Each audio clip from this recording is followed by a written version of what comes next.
Whoa. Am I supposed to go up like that? Can you hear me? I'm sure you can. Really good.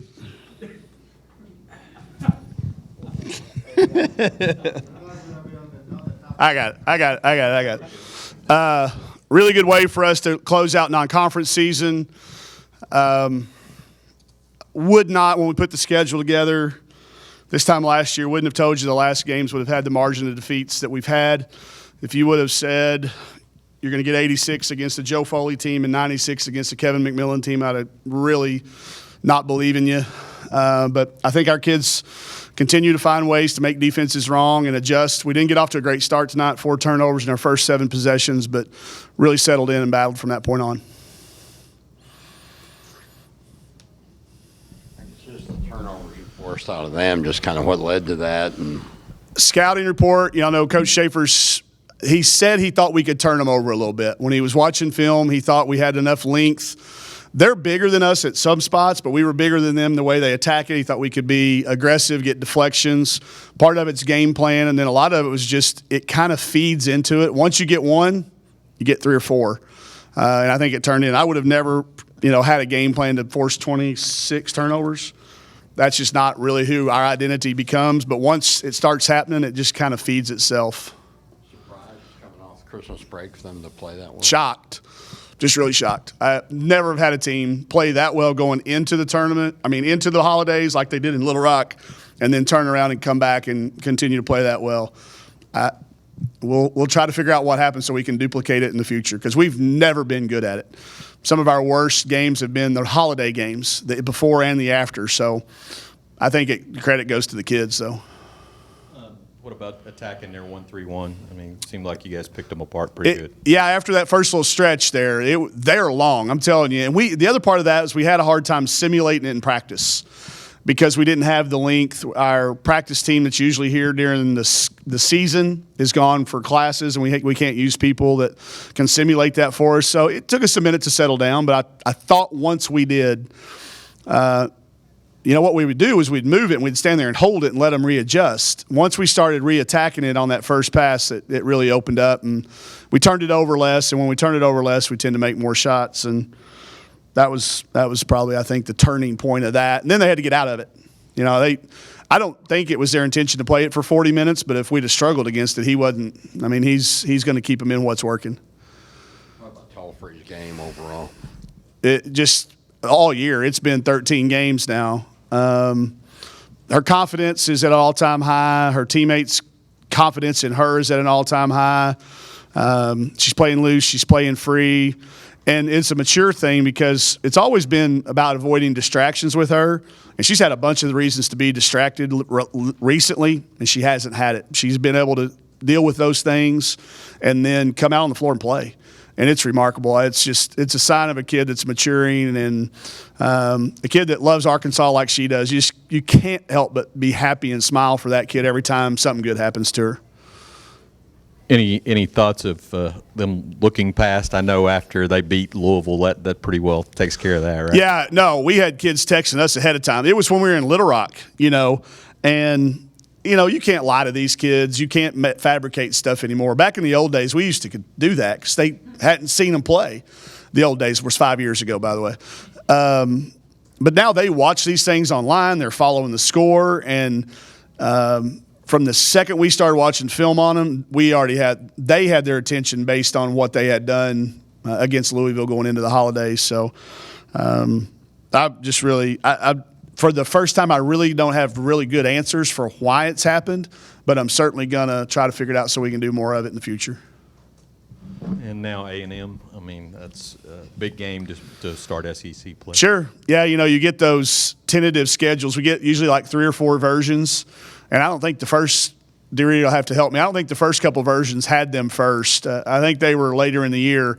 And then we get the final one back, and it's like, A&M right off the bat. So I'm really glad Coach Blair's already got 800 out of the way so that we didn't have to have that going on here, worrying about that. But, it's a rematch of last year's SEC tournament game. I think it's a great way to start it. I'm glad that we're playing them when we're not in class. We can really recover tomorrow, focus for a couple days. And I do think we're prepared. I don't know it 100% because I really thought we'd have a few more closer down to the last minute. We haven't worked on end of game situations live. We've done it in practice. Keep thinking that we're going to have those, and we haven't. Those are coming. I still hope it's not Thursday night though. So, two things. Just where are you guys? Do you think now compared to where you were last year heading into conference, and then to get 4 minutes out of Oberg today? I know she's got a long way to go to get back, but to get her back in there. Yeah, I'll go in the reverse order. You know, you can see her talent right off the bat, the way she catches the ball and how the offense flows through. She's got great instincts. She made 3 really good passes. It's going to take her a while. I think she was surprised I called her name. I mean, when we found out she was ready to play, we didn't really have much of a discussion about whether she would or wouldn't. So she's a gamer. We're going to continue to see more and more of that. It's, you know, that gives us a lot of luxury at that position. And then, you know, knowing where we're at compared to this time last year, I know our confidence is higher. I'd like to say that we shoot it better. We're making more shots. We've done it now for 13 games. It's not been a fluke. Our defense is way better. And I think as a result, that gives us a good mental set going into it. Now, I'll tell you, our first 4 games in league that's not what I would have drawn up. I wouldn't have ideally said that's the start you want to have. But you got to play them as they come. You look at it now, not as much on a week-to-week basis, but you look at that 16-game schedule and try to set some benchmarks on where you need to be after. We kind of broke it down into 4. So we got 4 games, and then we got 6 games after that we'll kind of break it into and see where we're at after 10 league games. But I like where we're at in the country, you know, statistically, rankings-wise, all of those things, I think are where this team could have been. I think we've overachieved a little bit. This stage, you redshirt Mason. It's going to be talked about, yeah. I mean, that's coming. She's practicing a little bit, but it just now becomes what's the best thing for that kid. You know, it's not about our basketball team. It's about that kid and the experience that she's had here. She's very mature. She's involved in SEC. What's the word I'm looking for to read? She was on the council. She's on our student athlete council. She's very involved in our league. She's very well respected. So we'll sit down and start to have that conversation here in the next probably week or so. The 8 o'clock start, is it not on the SEC network, or it is? Ooh, I can't imagine it wouldn't be if we're starting at 8. It says SEC Plus on the. Oh, yeah. That's new this year, yeah. So that's it. We kind of had this discussion and it's a good thing. I think I'm anxious to see how it's received. But we're gonna have people here, and if our game is close and another one that they're showing is not, they will whip around and show it. So I think that's probably part of the reason, if not all of the reason, for the late start. How about the crowd today? Awesome. Yeah, really. And we had, you know, we have kids for the first time, they didn't know what to expect. They're like, are we going to have anybody there? And I can usually tell what the overall crowd is going to be based on how many ticket requests I get. And I could tell it was going to be a good crowd. So I know our marketing people had, it was team night. We had, I think, 11 or 12 teams here. And it was not only a good number, but it was really, really active throughout the game. Yeah. What did Coach Pittman tell you? Who?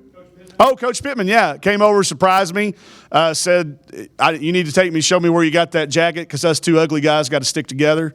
I said that, you know, try to avoid focusing on this stuff. So I'll take him shopping, get him a good red jacket for whenever he needs it. But I've exchanged some text message with him. First time I've got a chance to see him. So I just shared with him that, you know, I'm a Razorback fan first and foremost. Have been since I was born, and then an alum, and now a colleague, coaching colleague. So he'll have to let me know which way he wants me to address him as we're having our conversations, because it's 3 really drastic different reactions from me when it comes to stuff like that. So it was good to have him here, and looking forward to helping him any way that we can.